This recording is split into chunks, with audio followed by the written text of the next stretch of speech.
How are you today, Nana? What's going on? I'm doing very well. It's actually late here, but I stayed up late to sort of ask a very relevant question and then Sure. go back to sleep and then continue tomorrow. Absolutely. Um Happy to answer it for yeah. you. Go ahead. So the question is now that we have two different net change limits and at least from the point of DREP's perspectives, it is likely that both of them are going to be passed. Um, what happens if both of them actually get passed?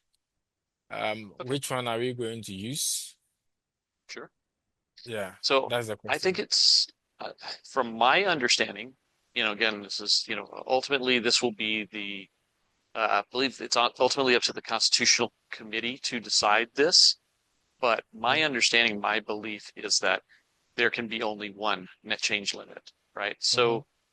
So that means that if the first one passes, then for a period of however long it takes for the second one to pass, then that net change limit is in effect until the second one passes. And then the moment that the Hmm. second one passes, that one supersedes the first one.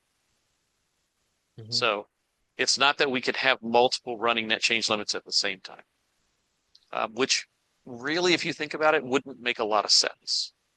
Yeah. A net change limit, it's a limit, and there is only one active at a time.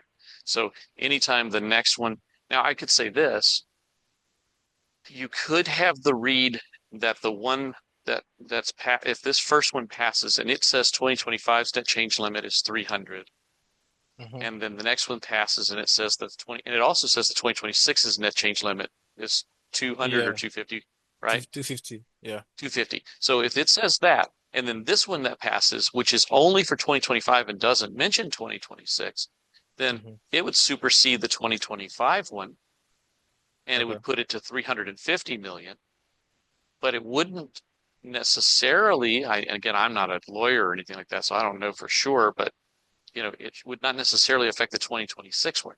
But that doesn't Okay. mean that another 2026 couldn't be placed that would supersede the 2026 date as well. Okay. So primarily, what can happen is that if this particular net change limit, which is the one that's set for 2025 and 2026 passes. Any subsequent net change limit that will be submitted by the community, if also passed, will supersede the one that is currently set. That's That's my practically what it understanding. Yeah, that's my Okay. understanding right now. Happy Okay. to be proven wrong, but the read on the way that the text is written, that's the way I Hmm. read it. And again, Hmm. so ultimately, the interpretation of the Constitution is up to the Constitutional Committee members, Okay. right? So Yeah. if they say both of these are constitutional, they both pass, and then Hmm. Treasury withdrawals try to happen, that's going to be up to them to decide how they're going to read those net change limits. But again, you know, my understanding is that the next one supersedes the previous. So Sure. Sure. And I mean for instance, if this particular one passes, right? Is it going to affect the budgets that Intersect is preparing? In a sense that, for instance, if Intersect says, I mean, if the Intersect budget is going to probably tally around, say, maybe 250 million ADA or maybe 300 million ADA, right? It doesn't affect it, right, in any ways because it is exactly. below the limit. Right, exactly. That's the whole point of the net change Okay. limit, right? Is that Yeah. you actually want to set it high enough that you don't Hmm. stifle the things that need to be built, but you don't want to set it so high that you encourage unnecessary spending, right? So Yeah. it's an art, Yeah. it's the art of getting it to that right point.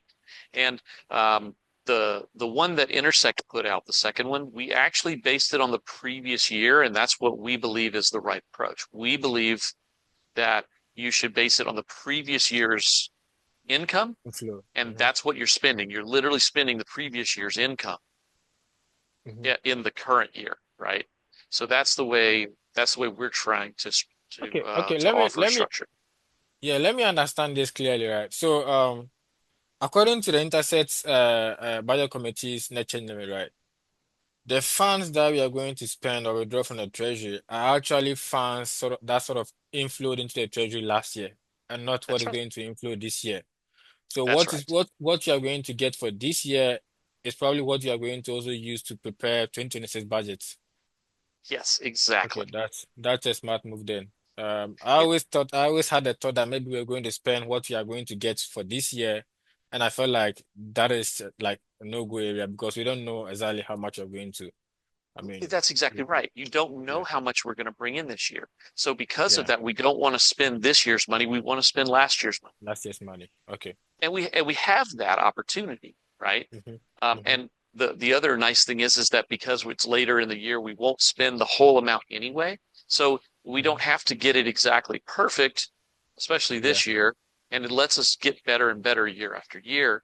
And we Yeah. literally can all just spend whatever came in the previous year and hmm nothing more.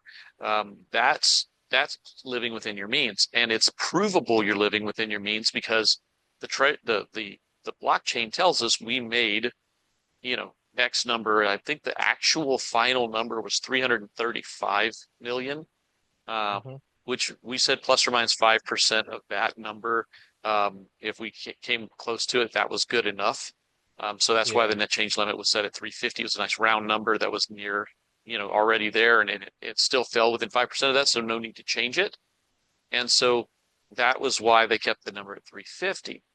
Now, hmm but if we spend 200 and something, or even 300, let's say we spent 300 this year, uh, then we still left more in the treasury than we did from the year previous.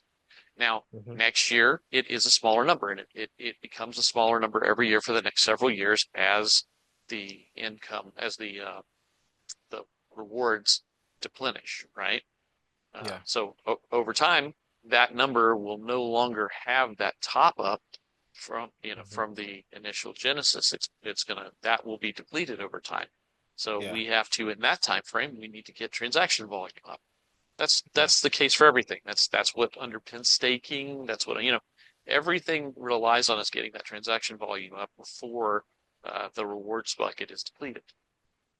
That is I mean an awesome point. And I guess it's also more like a responsibility on DREFs to ensure that treasury withdrawals that are going to be requested are really projects that are going to, in the long run contribute to this transaction growth in terms of volume. Other than that, we deplete our treasury and we don't have funds to run anymore. That's right. That's And that's a business case.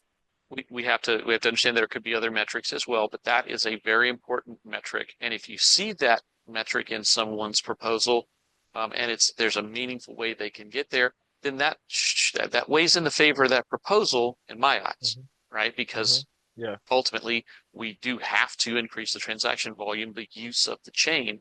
We have to increase the feature set, which will increase the usage, and so on and hmm so forth, right? And Yeah. that's the goal here. Right. Thanks very much for the response to my questions. Of I course. guess I'm free now, so I can go and sleep.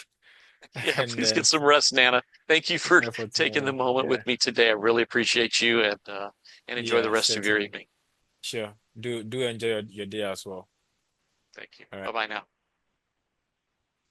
There's a couple of similar, like the open source committee has their open source office hours that they do.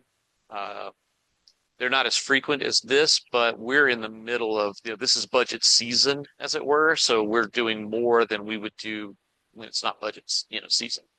When it's out of this time, we'll do once every week. Just have an office hour session that people can come to. Maybe twice a week, so we can get different time zones, but it's like same day. Maybe in the morning and in the evening kind of deal, so we get different time zones. Uh, but just do it once, easy session like that. Or once a month even, right? Because it's just not as important outside of the budget season time. Product committee has done, I think they've done a really good job. They've got the public sessions where they have a Miro board exercise that they run. They've even invited me to run one, I'm going to run one for them when we're a little further past the height of this budget season. I'll run one for them. So not only do they have them, they have kind of a facilitation package that lets other people run it for them and give them the results. I think that's super neat too. We're kind of trying to align that on budget as well. Um, it's a little bit harder with budget because the knowledge is so specific and we have to train people on all of this specific knowledge before they could do this. So Lawrence or I have to probably be in just about every AMA right now, so that we have the requisite information in front of us. But hopefully next year that's not as big a problem. Hopefully we've grown the group of people who can handle this part of it significantly before next year. That'd be really awesome.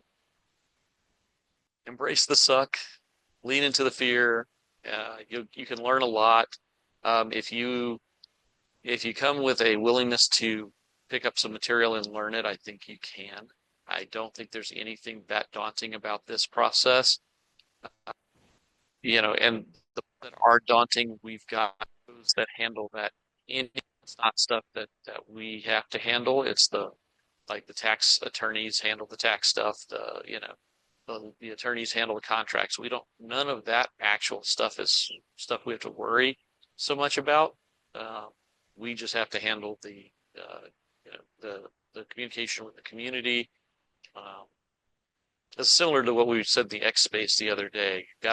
You gotta be willing to listen and learn. You've got to be willing to absorb the feedback of the community, find out where your message isn't getting through to people, and try to find better ways to express it. Things of that nature.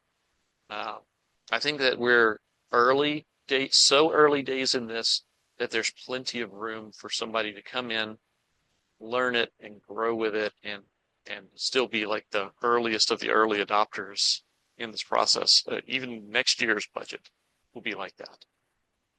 Thank you for your time today. We appreciate all of your support, your time, and your attention. Your attention is your most precious resource, and when you share it with Cardano, you are making Cardano a better place to be. So thank you again for your time, and we'll see you next time.